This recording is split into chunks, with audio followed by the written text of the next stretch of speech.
السلام علیکم جمشید بھائی، کیا حال ہے؟ ٹھیک ہے جمشید بھائی، آپ سے پوچھنا تھا جو مادیوں نے سرنگیں پہلے بنائی ہیں ادھر اور مادی اگر چھوڑ دو اور وہ سرنگ میں چلی جائے تو اس سے کچھ ہوگا تو نہیں کہ بچے تو نہیں مار دے گی، یا وہ تو نہیں کچھ کہیں گی جو دوسری پہلے کی ہیں؟ جی عمر شہزاد صاحب، جب بھی خرگوش سرنگ میں بچے دیتی ہے خرگوش نہیں، تو وہ جوں ہی دودھ پلا کے واپس نکلتی ہے تو بچوں کو پرماننٹلی وہ دفنا دیتی ہے۔ اب کچھ لوگ ایسے غلط کام کرتے ہیں کہ وہ مٹی ہٹا دیتے ہیں، یا انہوں نے پیپ لگایا ہوتا ہے اور وہاں پہ خرگوش کو اتنی بھی مٹی نہیں ملتی کہ وہ اپنے خرگوشوں کی سوراخ کا منہ بند کر سکے، تو اس میں بچے بھی مر جاتے ہیں۔ اور وہ پھر یا تو جگہ جگہ سے مٹی کھروچ کے پیپ میں ڈالتے اور پیپ پورا فل ہو جاتا ہے، ایسا نہیں کرنا چاہیے۔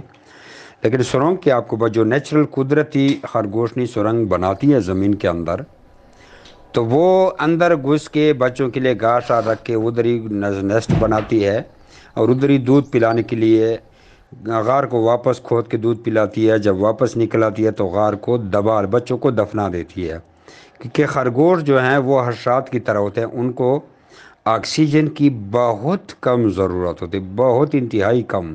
اللہ تبارک و تعالیٰ ان میں کچھ خصوصیات ڈالی ہیں، جیسے ان کو نائٹ ویژن آنکھیں دی ہیں، اندھیرے میں ان کا دوسرا ویژن اوپن ہو جاتا ہے، نائٹ ویژن اوپن ہو جاتا ہے۔ انسان کے اندر صرف اللہ تبارک و تعالیٰ نے لائٹ ویژن آنکھیں رکھی ہیں، وہ روشنی میں ہی دیکھے گا، لیکن خرگوش اندھیرے میں بھی دیکھتا ہے۔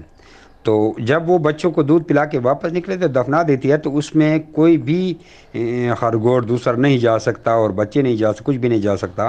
اور وہ اس کو ایسے پریس کرتی ہے گویا دوسرے خرگوش کو پتہ بھی نہیں ہوتا کہ یہاں پہ بچے ہیں کہ نہیں ہیں، بلکہ کسی کو بھی پتہ نہیں چلتا۔